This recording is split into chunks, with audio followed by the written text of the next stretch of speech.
Regarding the boy Harry Carmody, I should be pleased if you would approve his birth date being taken as the 1st of July 1942, as we shall need a definite date from which to pay full subsidy for him. Dad's birth name was Europa. When the authorities picked him up and brought him to the mission, he was called Harry Carmody. Then they changed his name to Harry Carmody. When my dad got a bit older, he asked if his name could be changed.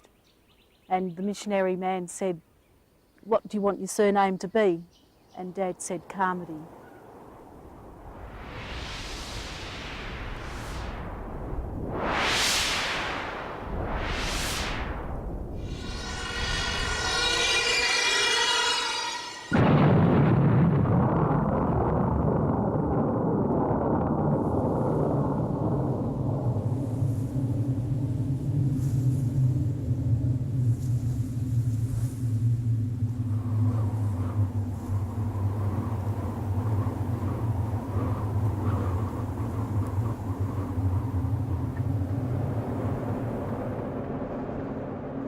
We used to drive past Norseman mission a lot, and I noticed Dad always kept his eyes on the road while us kids looked in trying to glimpse movement.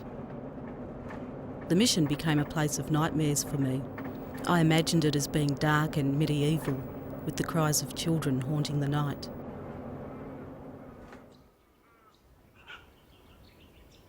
Well, I first started asking Dad about his family when I was about 6 years old, but I could see that it was a subject that he didn't want to talk about.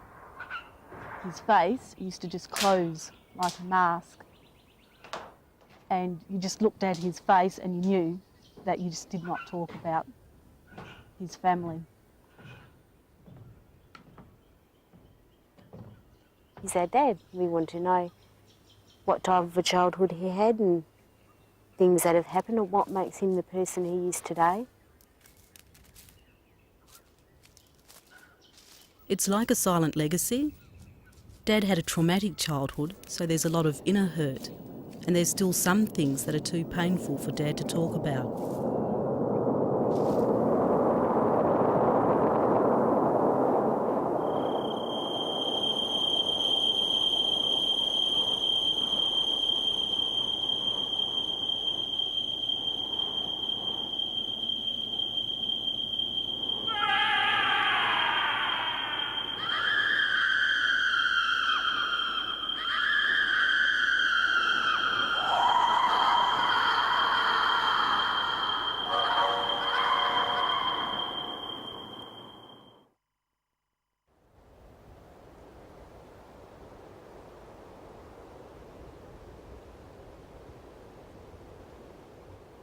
Everywhere my family went in their homelands, the authorities were continually chasing them to take the children away.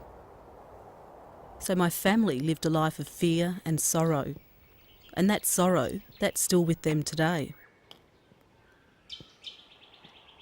I recall there at one time after we were married and that someone had asked me about Harry, where was Harry's family, and I said, oh, he's an orphan. He was brought up in a home. And I looked around at him and I saw the anger on his face. Afterwards, when we were on our own, he said, don't you dare speak about me to other people. And I couldn't see what I'd done wrong. He just had nothing and he couldn't talk about himself, and it was just as if he had no background. I used to get angry and think, well, why won't you talk? He wouldn't even let the children talk about it or get answers to their questions. We knew we were Aboriginal, so we knew we belonged there, but where? I felt like I missed out on all my dad's life. He made me wild at first, because I was thinking if that hadn't have happened, things would have been very different.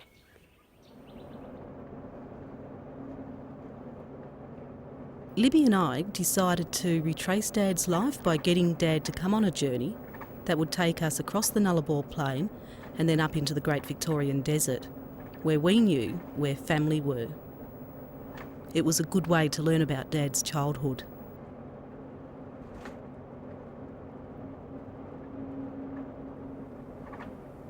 Dad doesn't remember being taken from his mother. He remembers camping near a salt lake under pine trees and watching a car travelling across the lake. Next, he remembers getting out of a truck at the Norseman mission. What made it better for him was seeing other kids that he knew from the Nullabor, kids that had already been taken from their mothers, standing around watching him and his arrival. Dad said he remembers being shown his bed, and from there his memory goes blank. He was about 4 years old. It wasn't until the years rolled by that he started to put memories into place.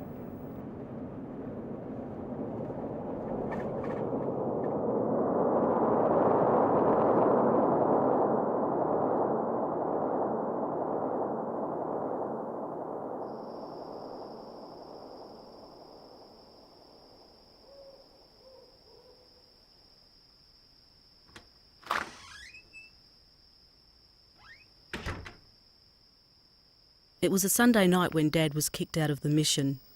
He was about 15 years old. He'd had an argument with the superintendent.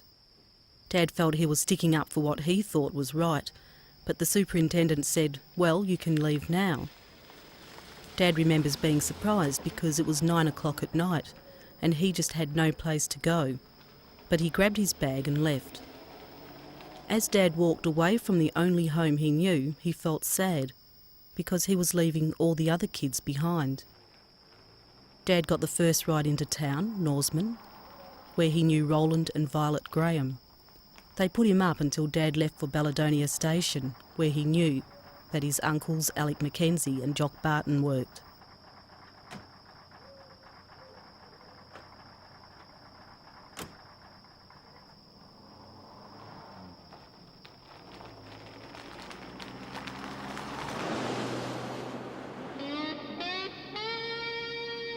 On our journey, we stopped at Balladonia, and this is where Dad opened up and started talking. I finally got a ride out to Balladonia. I worked out there about 3 or 4 months, I think. And I had vision of myself in being a cowboy, I guess. Old Jack Crocker said, right, Harry, you'll have a chance of riding horses tomorrow. He said, we're going to get mustering. You know, like when he went up to report to work, they chucked a couple of bikes in the back of the ute and we went up to North Rock.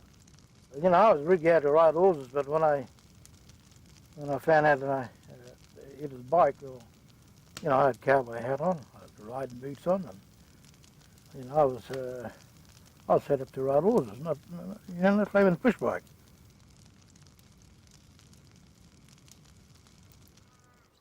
We had to look after the station, but we run out of tucker. And I went over to the store and I busted a lock.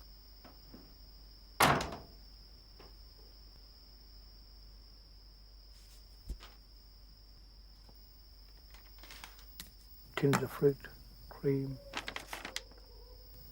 bottle of tomato sauce, hot sauce. I was amazed what was in there.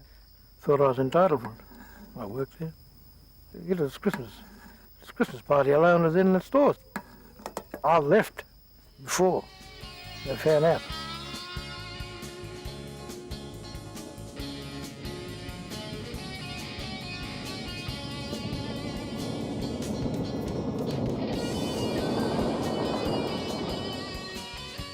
This is Coroni.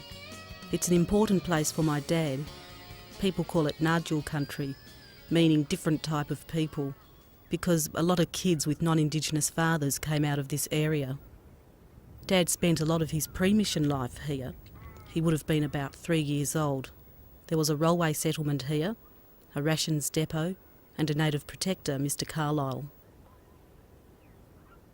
And sometimes we used to camp down on the flat plains south of Coroni. But the area that I can remember, we was playing around near houses, and I think it was settlers' houses. I think I was one of the smallest there, and they used to take me around. They were big boys to me. We had gings and we was knocking the parrots off.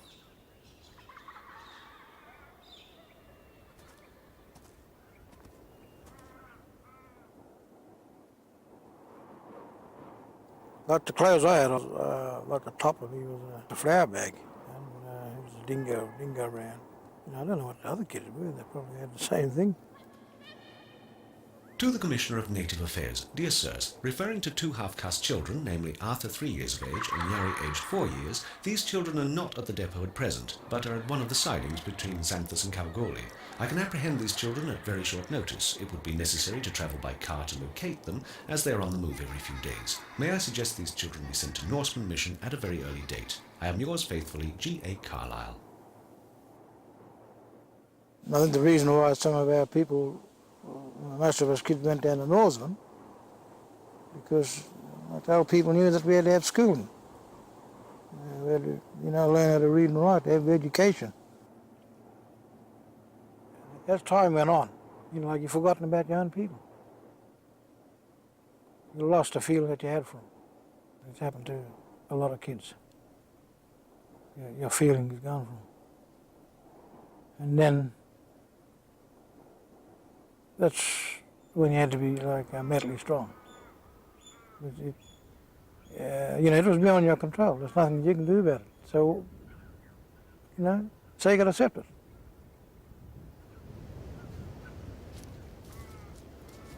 When we were at Old Norseman Mission, Dad met up with Johnny Graham. Dad and Johnny knew each other as children along the Nullabor and then later at the mission. Oh, Harry he was a long way bigger than us. He was, a couple of years older than us.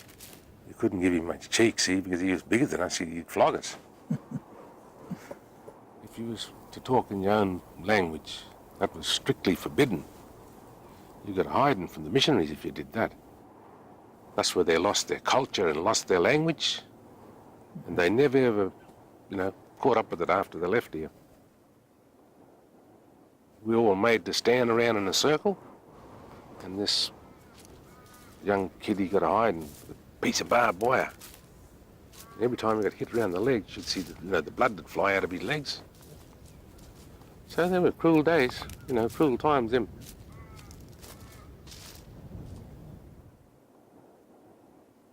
They used to hang up in a mission bag on the clothesline. And that was your punishment. It wasn't, it never got hurt or anything, but some of the kids didn't mind it. I think some of us even went to sleep in it, in the bag. I don't know. Dad will probably kill me, but it's just,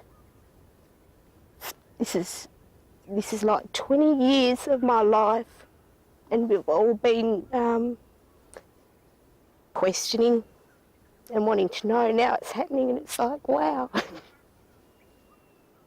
I knew deep down that my kids weren't going to be in that position.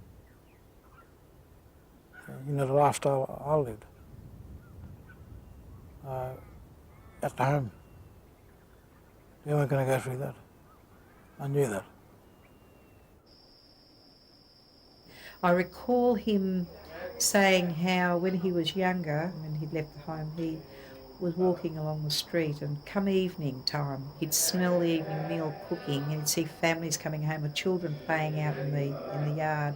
He always, in his heart, he said he wanted a home, he wanted a family.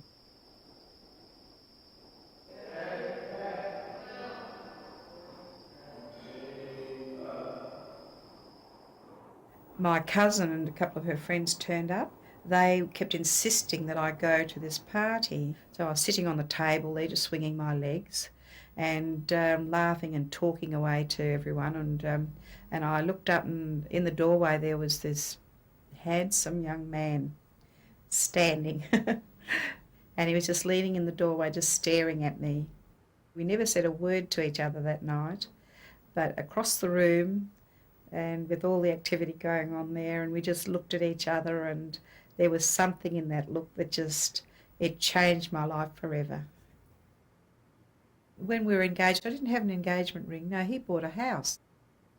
He gave me the privilege of going up to the shop and picking out whatever furniture I wanted. Well, I did exactly what I wanted to do. And before I got married, I had a home. No, around about 20 I bought that house there. Got our papers. We had to be 21 years old before we could marry. And my parents signed mine, but there was no one to sign Harry's, and we couldn't get married until he turned 21.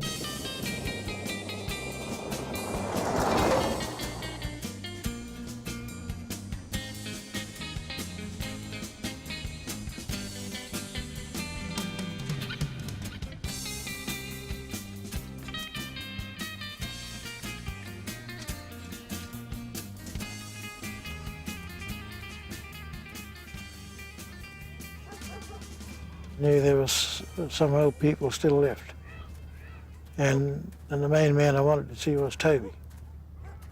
When I loved there, I seen Toby sitting on the 4-gallon drum. And he had his big cowboy hat on. We just said good day to one another.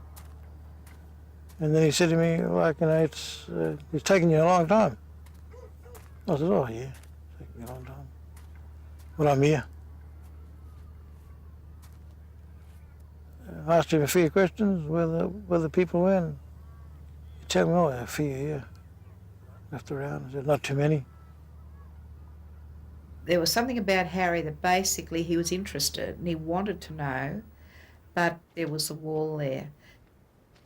We'd been over east a couple of times, and he would meet up with some Aboriginal people along the way, you know, like at Sejuna. I didn't know, I just thought he was just going meeting new people, but he was making inquiries secretly. As close as we were, he didn't even want me involved with it. He did say to us once that this is my family, this is not your family. And we'd say to him, you're getting old now, you're going to die soon, and it's not fair that you pass on without letting us know who we are and where we're from.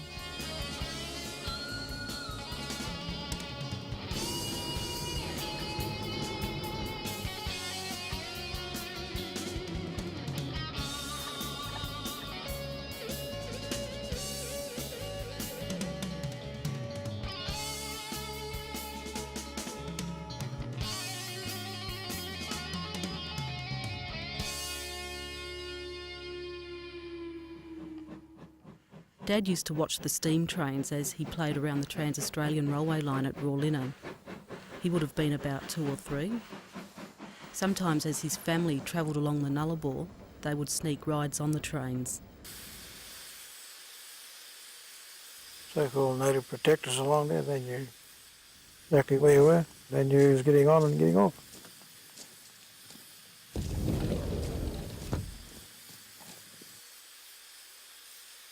When we used to be on the rattler like the guard used to walk up and down with his lamp and used to check. Most of the guards were good blokes now, just to give you a ride. Throughout my dad's adult life, unknown images of a previous life would flash through his mind, such as the time when Dad was being piggybacked by his uncle Alec Mackenzie as they travelled across the Nullabor in the 40s. All I can remember was bullets flying around us. There was no law out there. They could shoot people out there and the police or whatever, they wouldn't even know.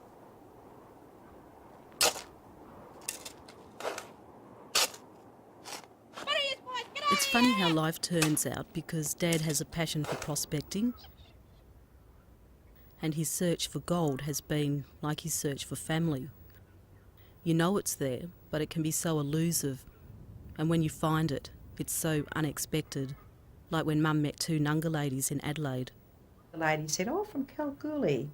She said, that's interesting. She said, you might know a man called Harry Carmody. She said, oh, there's a chap called Sydney Chamberlain that told me to look him up if ever I'm in Kalgoorlie. It wasn't long after that, and Sid rang. And we talked about where we fitted in, like our family, right from the old people. And I got off the phone and I just felt, the first time, I just felt really overwhelmed by it all. I wasn't too sure about how I'd approach Dad to say anything because I didn't know whether he was going to clam up again or what he was going to do. He was excited. He's like, tell me more. What did he sound like? He was saying that he's got a lot of things to ask Sid, but he just doesn't know how to approach Sid. And then he'd say things like, well, you can't rush into these things. I felt very happy, really excited, and I met him at last. Looked a bit like me, but bigger. Really happy about it at last, so we just decided to go to the pub and there for a while and see yarns.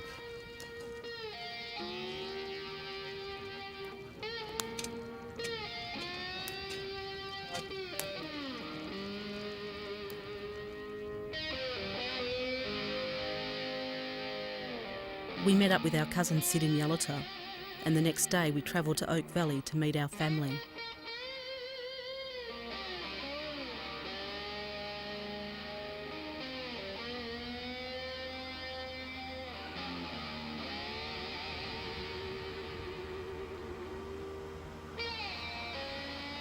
I was excited and nervous at the same time.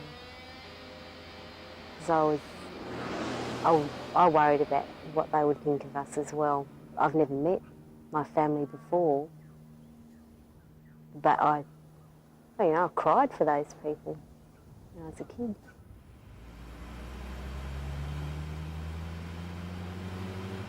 I felt a bit nervous about meeting my family. I was actually worried about what they would think of us and my hair because it's dyed blonde. But when I got there, they were blonde themselves, desert blondes, so I was right. I fitted right in.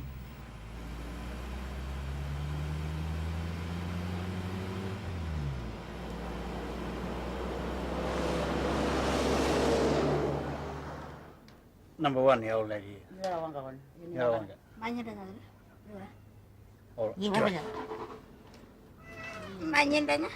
Oh, that's the old lady there.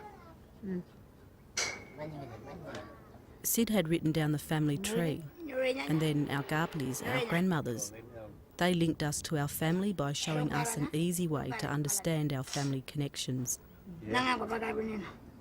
What now? I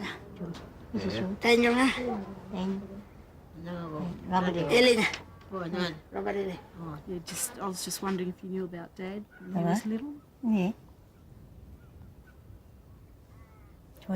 Yeah, I know. Yeah, your dad was born in Uldia. Your grandma took your dad to Rolina, and they were there for a little while, and the police went and took him out, took him away, and put him in a home in Norseman. What did my grandma do later? No, she cried and cried and can't miss his son. Them days in 40s, you know, they would take all them half-caste children all away.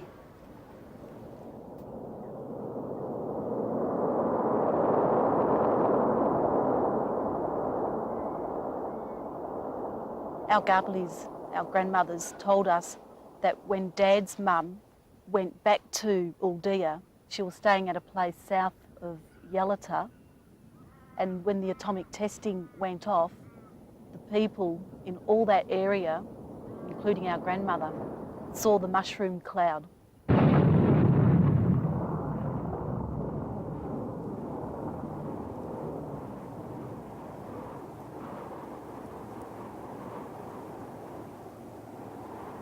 The wind blew, and all the radiation from the blast fell onto the people, and they started coughing, and then they were sick, really sick. But she passed away just south of Yalata.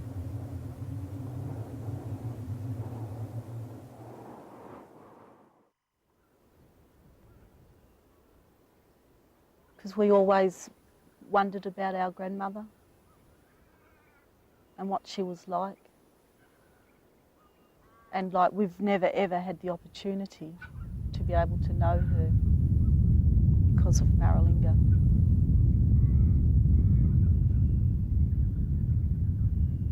People are going to know, the kids are going to know where their grassroots is.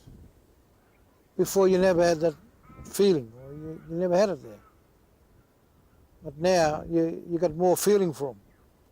Society's made up of family groups and belonging to those family groups. We didn't have that, so we never ever belonged.